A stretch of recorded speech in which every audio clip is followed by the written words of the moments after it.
하나님의 말씀 보시겠습니다. 하나님의 말씀은 민수기 20장 1절부터 13절의 말씀입니다. 민수기 20장 1절에서 13절의 말씀입니다.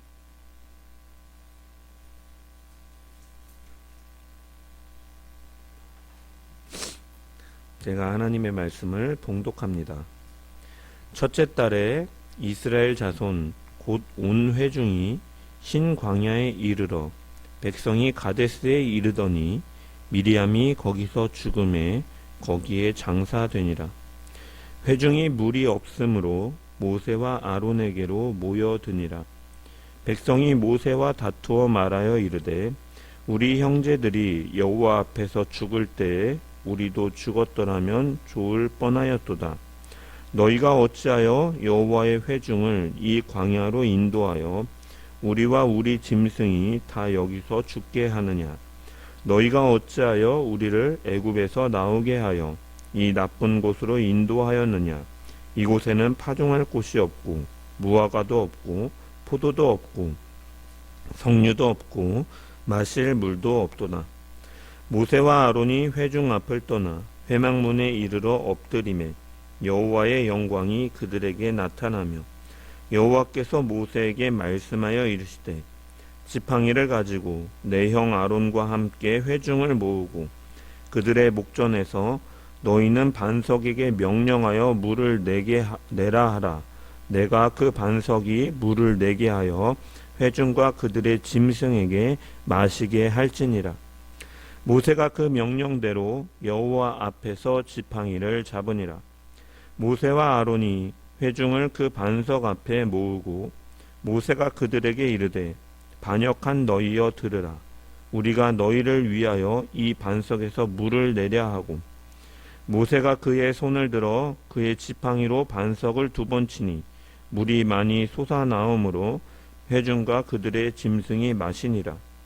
여호와께서 모세와 아론에게 이르시되 너희가 나를 믿지 아니하고 이스라엘 자손의 목전에서 내 거룩함을 나타내지 아니한 고로 너희는 이 회중을 내가 그들에게 준 땅으로 인도하여 드리지 못하리라 하시니라. 이스라엘 자손이 여호와와 다투었으므로 이를 무리라 아니라 여호와께서 그들 중에서 그 거룩함을 나타내셨더라. 아멘. 말씀을 통한 주의 은혜와 평강이 넘치기를 축원합니다. 오늘 본문이 속한 민수기 20장과 21장은 출애굽기와 민수기에 기록되어 있는 이스라엘 백성들의 세 개의 여정 가운데 마지막 여정에 대해서 기록하고 있습니다. 첫 번째 여정은 출애굽기 13장부터 19장까지 이스라엘 백성들이 홍해를 건너 시내산으로 가는 여정을 다루고 있습니다. 두 번째 여정은 이제 민수기 10장 11절부터 12장 16절까지 이제 시내산에서 첫 번째 이제 가데스까지 가는 여정을 다루고 있죠. 그리고 세 번째 여정이 바로 민수기 20장과 21장까지 기록되어 있는 이 가데스에서부터 요단강 동편에 이르는 길을 다루고 있습니다. 이 모든 여정은 우리가 잘 알다시피 광야에서 진행되었습니다. 따라서 이스라엘 백성들이 이 여정에서 공통적으로 부딪히는 문제들이 있는데 바로 환경의 결핍이라고 할 수 있죠. 그들의 시험은 이제 그 거주민들과의 전쟁이거나 혹은 먹을 것이나 마실 것과 같은 것으로 인해 나오는 불만들이 공통적으로 그들이 직면하는 문제였던 것이죠.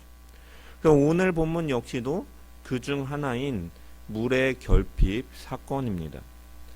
놀랍게도 이와 비슷한 사건이 출애굽기 17장의 르비딤에서도 이미 한번 일어났었습니다.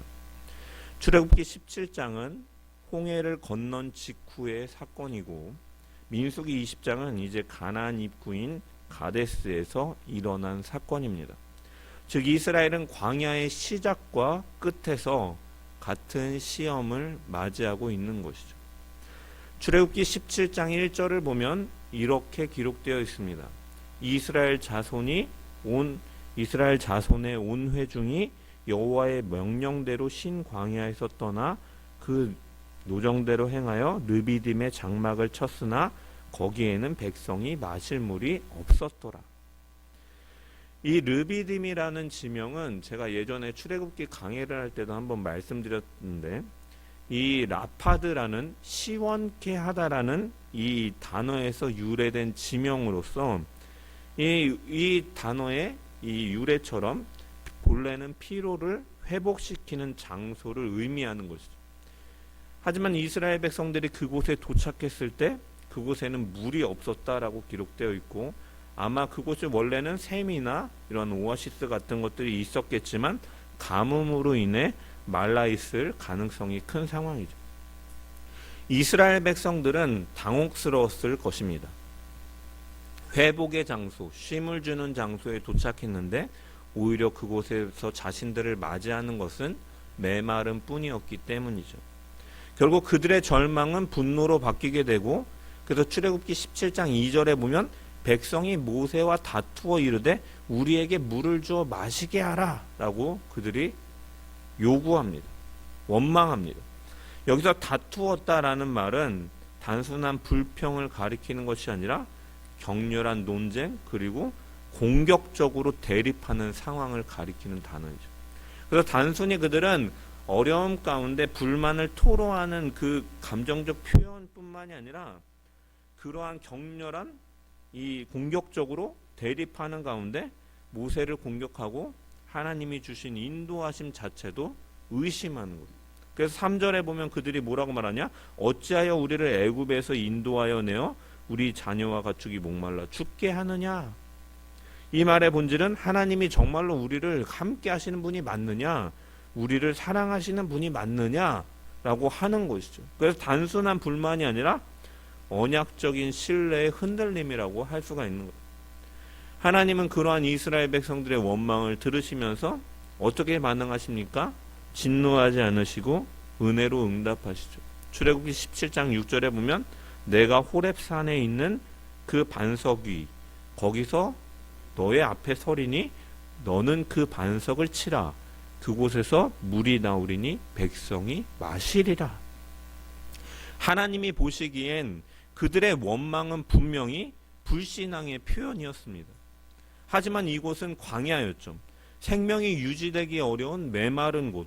그들의 불평 속에는 단순한 반항만이 아니라 또한 그 가운데는 두려움과 절박함이 섞여 있는 것이죠. 하나님께서는 그들의 연약함을 아시는 분이셨어요. 그래서 그 불순종과 원망, 그리고 그 안에 두려움과 절박함 속에서 하나님께서는 긍휼로 응답하시는 것이죠. 불신앙보다 그 더 깊이 있는 그들의 목마름과 두려움을 보시고 하나님은 긍휼함으로 응답하심을 통해서 그들에게 물을 내어주시는 것이죠. 그래서 심판 대신에 생명을 주시는 것입니다. 이것이 하나님의 일관된 성품이죠. 그분은 하나님의 백성이 연약할 때 진노보다 은혜를 앞세우시는 분이시다는. 은혜는 그들의 죄를 묵인하기 위한 것이 아니라 다시 믿음으로 세우기 위한 하나님의 부르심이죠. 그래서 이러한 성품이 오늘 본문인 민수기 20장에도 그대로 반복되는 거예요.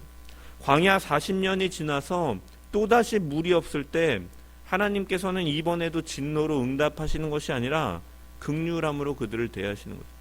모세에게 그래서 이렇게 말씀하십니다. 8절에 보면 지팡이를 가지고 회중을 모으고 내 형 아론과 함께 그들의 목전에서 반석에게 명하여서 그 물을 내라. 백성이 또다시 불평하는 때에도 하나님께서는 먼저 물을 내라는 명령을 내리시는 것이죠. 르비딤에서도 가데스에서도 하나님은 동일하게 자신을 드러내시는 것입니다. 그분은 자비롭고 은혜롭고 노하기를 더디하시는 하나님이시다라는 것이죠. 광야의 초입에서나 마지막 길목에서나 하나님은 여전히 그 연약함을 아시는 가운데 긍휼함으로 물로 은혜를 내시는 분, 언약을 깨트리지 않으시는 신실하신 하나님임을 말씀하고 있죠. 물론 하나님께서 언제나 불평을 가볍게 여기시는 분은 아니십니다. 우리가 앞서 살펴보았던 것처럼 때로는 다베라에서의 불평을 진노로 다루기도 하셨죠. 하지만 그분의 진노 역시도 그 진노의 목적은 멸망이 아니라 그 백성들을 거룩하게 하시기 위한 은혜의 방편으로서 때로는 그들에게 징계도 하시고 진노도 하시는 거죠. 하나님은 백성의 연약함을 긍휼함으로 다루시든 또는 징계로 다루시든 언제나 우리가 기억해야 될 것은 언약 안에서 일관되게 일하시고 구원을 이뤄가시며 가장 선한 길로 우리를 인도하고 계신다라는 거예요. 그래서 진노든지 은혜든지 모두가 하나님의 백성으로 다시 믿음으로 세우려는 하나님의 사랑의 역사이신 것이죠. 이렇게 일관되신 하나님께서 이제 오늘 본문에 보면 이 출애굽기 17장에 보면 모세에게 명령하셨죠. 내가 호렙산 반석 위에 너의 앞에 설 거니까 너는 그 반석을 치라. 그것에서 물이 나오리니 백성이 마시리라 라고 말씀하셨습니다. 여기서 반석을 치라라고 할 때 이 치라는 히브리어로 나카라는 말인데 단순히 그냥 돌을 두드리라라는 의미가 아니라 사실 이 단어의 용례가 이 성경에서는 심판의 타격을 뜻합니다. 그래서 이 단어가 성경에서는 주로 하나님께서 악을 심판하실 때 사용되어지는 단어예요. 그래서 출애굽기 12장에서 이 단어가 여호와께서 애굽의 장자를 치셨다 할 때도 이 단어가 사용되어지는 거죠. 그런데 하나님께서는 그러한 의미의 단어를 사용하심을 통해서 반석을 치라 하시면서 곳에 자신이 서겠다라고 말씀하시죠. 그 심판의 자리에 자신을 세우시겠다라고 말씀하십니다. 내가 그 반석 위에 서리니. 이 말씀은 하나님께서 심판을 대신 받으시는 분으로 서시겠다라는 뜻인 것이죠. 하나님은 스스로 맞아 치심을 당하심으로 백성의 불신앙을 덮으시고 그 상함에서 생명의 물을 내어 주신 것이죠. 이 장면은 단순한 기적이 아니라 죄를 덮으시는 대속의 원리를 보여주는 거예요. 하나님은 친히 맞으심으로 그 타격에서 생명이 흘러나온 거예요. 이것이 바로 은혜의 반석이고 곧 훗날 십자가에서 상함을 당하시는 그리스도의 예표인 것이죠. 그리스도께서는 하나님의 심판을 대신 받으시고 그 옆구리에서 피와 물이 흘러나오셨죠. 르비딤의 반석에서 물이 흘러나온 것은 바로 그리스도의 상함을 미리 보여주는 것입니다. 그래서 사도 바울은 고린도전서 10장에 이렇게 고백하는 것이죠. 그 반석은 곧 그리스도시라. 이처럼 하나님은 우리의 연약함 속에 원망할 때조차도 우리를 버리시는 분이 아니라 불신앙 가운데서도 자신을 치시면서도 생명을 내어주시는 것처럼 우리를 구원으로 이끄시는 하나님이십니다. 우리가 믿음이 흔들리고 마음이 무너져서 하나님 왜 나를 이리로 데려오셨습니까? 라고 외칠 때에도 그분은 긍휼로 연약함 가운데 그 두려움을 보시고 긍휼로 응답하시는 분인 거예요. 이스라엘 백성들은 믿음이 아니라 불평으로 반응했지만 하나님은 그 자리에서 반석을 치사 물을 내셨습니다. 그것은 그들이 자격이 있어서가 아니라 하나님이 언약에 신실하신 분이시기 때문이죠. 하나님은 우리의 행위가 아니라 그분 자신의 약속의 근거에서 은혜를 베푸신 것이죠. 그리고 이 은혜는 결코 방종을 허락하는 은혜는 아니죠. 하나님이 진노 대신에 은혜로 응답하신 것은 우리로 하여금 다시 그 은혜 앞에 순종으로 서게 하시기 위함인 것입니다. 그분의 은혜는 그렇기 때문에 죄를 가볍게 여기는 값싼 자비가 아니라 죄를 깨닫게 하고 돌이키게 하는 거룩한 자비인 것이죠. 광야의 백성들이 물을 마신 것은 그들의 불순종이 정당화되었다라는 뜻이 아닙니다. 오히려 그 물은 너희는 이렇게 부족하지만 내 은혜로 살아간다라는 하나님의 경고이자 위로였던 것이죠. 그래서 그 은혜는 늘 우리를 살리시지만 그렇기 때문에 그 은혜 속에서 우리는 다시 하나님을 경외하고 순종하는 자리로 나아가게끔 하시는 부르심의 은혜인 것입니다. 그러므로 우리는 그 은혜를 경험할 때마다 우리는 연약함 가운데 주의 보혈을 붙들고 의지할 때마다 더욱더 하나님 앞으로 나아가고 그분을 경외하고 그분의 뜻 앞에 순종으로 나아가야 되는 줄 믿습니다. 하나님은 우리의 원망 속에서도 생수를 내십니다. 그리고 그 생수를 마신 사람은 그 은혜의 생명으로 살아야 되는 것이죠. 은혜의 물은 단지 목을 축이는 데에만 있는 것이 아니라 우리의 마음을 새롭게 하고 하나님을 신뢰하게 만드는 물인 것이죠. 그래서 은혜의 반석은, 예수 그리스도는 단지 우리를 위로하는 반석만이 아니라 하나님께로 다시 돌아가게 하고, 그분의 피는 우리의 선악 양심을 깨우고 하나님을 섬기게 하는 능력이 되는 것이죠. 하나님은 진노로 우리를 밀어내시는 분이 아니라 은혜로 끌어당기시고 그 은혜로 다시 순종의 자리로 회복시키시는 분인 줄 믿습니다. 그러므로 하나님께서 그렇게 우리를 은혜로 회복시키셨기 때문에 그 은혜를 반드시 우리의 삶 속에서 순종으로 드러나야 될 줄 믿습니다. 이스라엘 백성들은 이처럼 르비딤에서 은혜의 반석을 경험했습니다. 하나님은 그들의 불평에도 진노하지 않으시고 은혜로 반석을 치사 생수를 내셨죠. 그러나 그것은 여정의 시작이었습니다.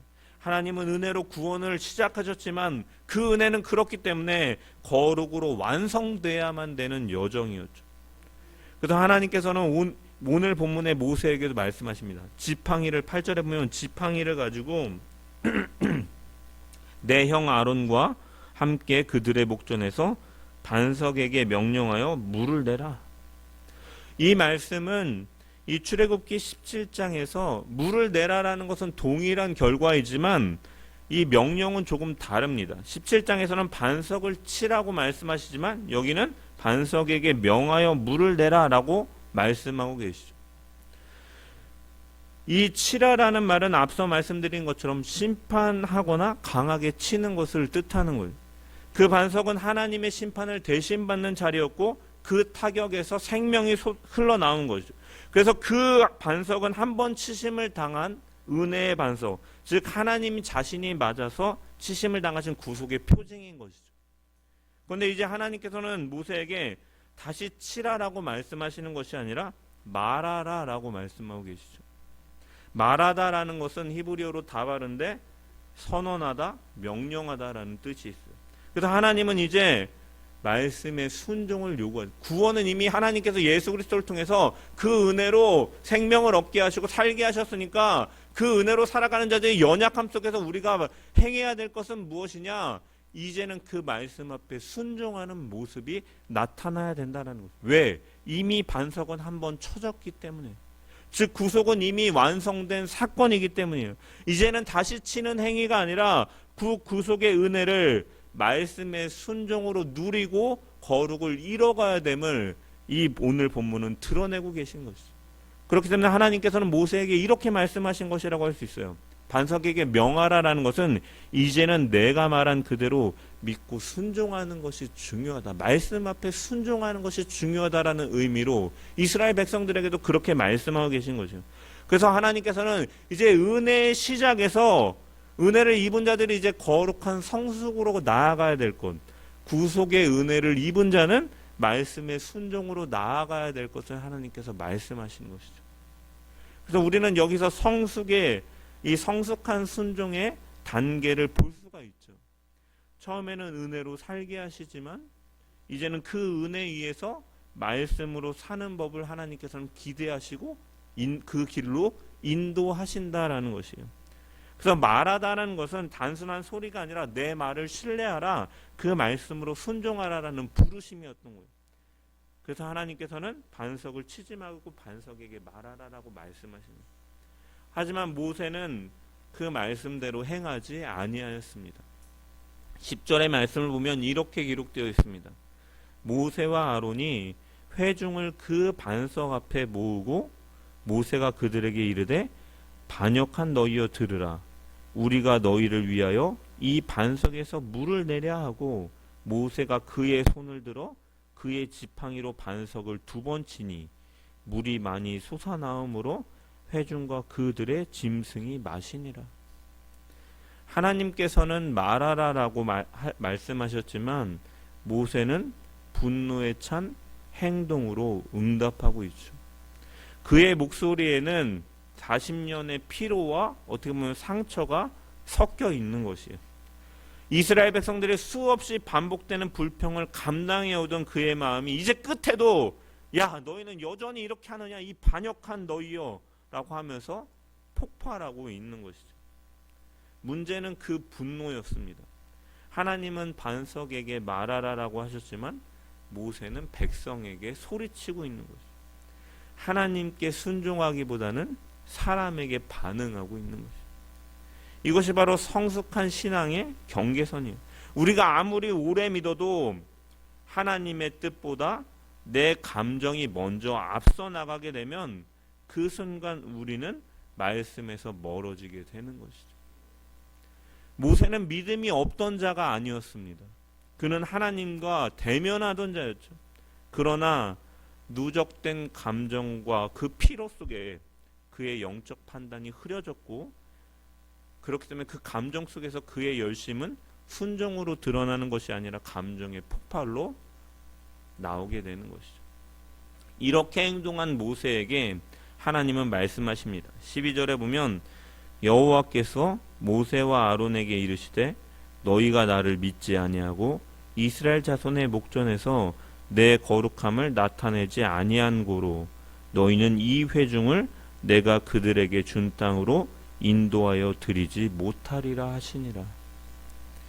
하나님은 모세의 행동을 믿지 아니하였다, 불신앙이라고 평가하십니다. 여기 히브리어로 믿지 아니하고는 아만이라는 말인데 확고히 서 있다, 신뢰하다라는 말에서 의미에서 파생된 말이에요. 즉 하나님께서 말하라 하신 그 말씀의 충분함을 신뢰하지 않았다라는 의미인 것이죠. 그래서 모세는 말씀에만 의지한 것이 아니라 그 자신의 그 예전에 있었던 행위와 경험과 자신의 열심으로 그것을 완성하려고 하는 거예요. 감정 속에서 하나님의, 그렇기 때문에 하나님의 방법이 아니라 자신의 방식으로 하나님의 일을 완성하려고 하는 것이죠. 결국 그는 말씀 위가 아니라 자신의 경험 위에 선 신앙으로 나타나는 것이죠. 이전에 출애굽기 17장에 그렇게 했기 때문에 하나님은 이번에 말씀을 말하라라고 명하셨지만 자신의 경험에 근거해서 자신의 힘으로 그 일을 이루려고 한 것이요. 그래서 하나님께서는 너희가 나를 믿지 아니하였다, 말씀에 완전히 순종하지 아니하였다라고 말씀하고 계신 거죠.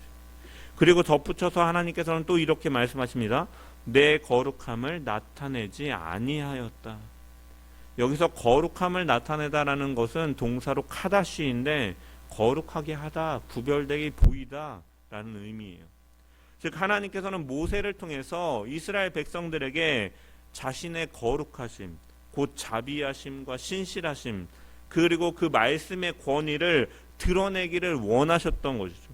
하지만 모세의 분노는 그 하나님의 거룩을 가리워버린 것이죠. 내 거룩함을 나타내지 아니하였다. 모세의 감정이 하나님의 그 선하심과 자비하심과 말씀의 위대함을 가려버리는 것이죠. 하나님의 백성 앞에서 하나님께서는 자비롭고 은혜로우신 분으로, 그 긍휼함으로 그 연약함을 대하시는 분으로 나타내기를 원하셨는데 모세는 그 자리를 분노하고 책망하는 하나님으로 바꿔버리고 있는 거죠. 자신의 감정이 앞서다 보니까. 이것이 하나님께서 너는 그 땅으로 들어가지 못하리라 하신 이유가 되는 것이죠. 성도 여러분, 모세의 문제는 감정을 느꼈다라는 것이 아니라 그 감정이 말씀보다 앞섰기 때문에 문제인 것이에요. 그의 말에 반역한 자들아 우리가 너희를 위하여 이 반석에서 물을 내랴 라고 하였는데 이 한마디에 그의 내면이 드러나는 것이죠. 우리가 물을 내랴 라는 이 말은 무심코 나온 표현 같지만 그 속에는 미묘한 주객의 전도가 있습니다. 물은 누가 내시는 것입니까? 하나님께서 내시는 것이죠. 그러나 모세는 그 분노 속에서 내가 혹은 우리라는 말로써 하나님의 자리에 잠시 자기를 두고 있는 것이죠. 말씀의 권위보다 감정이 앞서게 되면서 거룩하신 하나님을 드러내는 자리 속에서 자신이 드러나고 있는 것이에요. 성경은 이 장면을 통해서 우리에게 분명히 가르칩니다. 거룩이라는 것, 하나님의 거룩하심을 드러내는 것은 우리의 감정의 뜨거움, 우리의 열정 속에서만 드러나는 것이 아니라 말씀의 순종 속에서 드러난다라는 것이에요. 우리의 방법을 통해서 하나님의 거룩하심이 드러나는 것이 아니라 하나님의 말씀에 순종하고 그 뜻을 나타낼 때 하나님의 거룩하심이 드러난다라는 것이죠. 감정적인 신앙은 결국은 하나님보다 나를 크게 만들고, 말씀의 신앙은 언제나 나를 작게 만들며 하나님을 높이는 신앙인 것입니다. 그래서 성숙한 믿음은 그냥 단순히 감정을 억누르는 믿음이 아니라, 감정이 있지만 그럼에도 불구하고 그 하나님의 뜻 앞에서 거룩하게 다스려져야 될 영역임을 고백하는 가운데 그 말씀 앞에 순종 속에서 자신을 또한 절제하고 다스릴 줄 아는 믿음으로 나아가는 것이 신앙이에요. 단순히 그냥 무조건 참으라, 보이지 말아라, 속으로 삼켜라라는 것이 아니라 감정을 인정하면서도 그럼에도 불구하고 하나님의 거룩하신 뜻이 말씀 속에 담겨 있기에 그 말씀 앞에 나 자신을 치면서 그 앞에 순종하는 것이, 그것이 성숙된 믿음이다라는 것이요. 그러므로 성숙한 신앙은 감정을 부정하는 것이 아니라 그 감정을 말씀의 질서 아래 두는 신앙이다라는 거예요.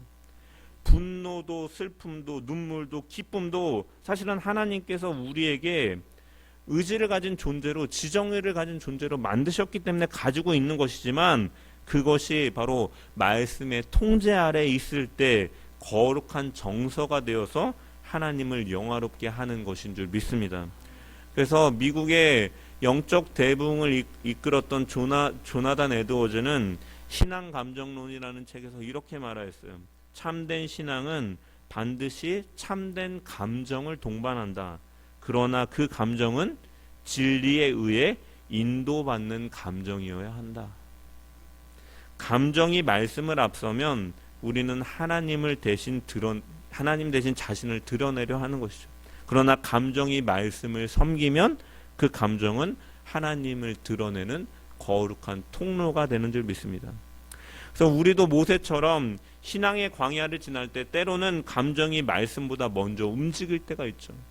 기도해도 응답이 없고 말씀을 들어도 현실이 바뀌지 않는 것 같을 때, 하나님은 말씀하지 않으니까 이제는 내가 해야겠다라는 충동적으로 일어날 때가 있죠. 하지만 그때 하나님은 말씀하십니다. 반석을 다시 치지 말라. 내 말에 순종해라. 그리스도는 이미 한 번 치심을 당하셨습니다. 그분의 상함으로 구속은 완성되었죠. 그래서 우리는 다시 치는 신앙이 아니라 말씀으로 순종하는 신앙으로 살아가야 되는 줄 믿습니다. 진정한 성숙은 감정이 없는 신앙이 아니라 감정이 말씀 아래 순복하는 신앙인 것이죠. 내 감정이 아니라 주의 말씀이 내 기준이 되게 하소서. 이것이 바로 오늘 우리에게 주시는 하나님의 뜻인 줄 믿습니다. 말씀을 마무리합니다. 하나님은 광야의 시작에서도 물을 내셨고 광야의 끝에서도 물을 내고 계십니다. 르비딤의 반석에서나 가데스의 반석에서나 동일한 하나님이시다라는 것을 보여주고 있죠. 하지만 그분의 방식은 달랐습니다. 처음에는 치라 하셨고 마지막에는 말하라라고 말씀하셨습니다. 왜 그런가? 하나님의 구속의 은혜는 그리스도를 통해서 시작하셨고 그 은혜를 입은 자들은 말씀의 순종으로 그 은혜를 완성시키는 하나님의 뜻이 있기 때문이죠. 은혜의 반석은 구원의 시작을, 거룩의 반석은, 그래서 말씀에 순종하는 이 무리바에서의, 가데스에서의 반석은 거룩의, 성화의 완성을 가리키는 것이에요. 그래서 구속은 하나님의 은혜로 이루어졌고 그 은혜는 반드시 거룩의 열매로, 그 거룩의 열매는 말씀의 순종으로 나타나야 될 줄 믿습니다. 그래서 우리는 그 거룩의 반석, 그 은혜의 반석을 예수 그리스도께서 은혜의 반석으로 자신이 치심을 당하심으로 그 피로 우리에게 은혜로 생명을 주셨기에 그 은혜를 입은 자들은 거룩의 반석으로 날마다 말씀에 순종함으로 살아감을 통하여 하나님의 거룩하심을 드러내는 주의 백성들이 되어야 될 줄 믿습니다. 우리의 인생 광야에도 여전히 목마름이 있습니다. 때로는 르비딤처럼 때로는 가데스처럼 반복되는 시험과 해결되지 않는 메마름 속에서 하나님이 정말 나와 함께 하시는가라는 질문이 올라올 때가 있지만, 그때 하나님께서는 우리에게 분명히 반석을 보여주실 것이고 말씀하실 것입니다. 내가 이미 너를 위해 치심을 당하였다. 이제는 그 은혜 위에 서서 내 말씀으로 살아가라. 은혜의 반석 위에 서서 거룩한 순종으로 걸어가는 성도, 그것이 바로 광야를 지나 약속의 땅을 걸어가는 성도인 줄 믿습니다. 그러므로 우리는 오늘의 삶의 한가운데서 목이 마를 때 은혜의 반석이신 그리스도를 바라보십시오. 그분의 상함에서 나오는 생수는 다시 우리를 살아나게 할 것이고 그 은혜의 생명으로 우리를 순종하게 하시는 줄 믿습니다.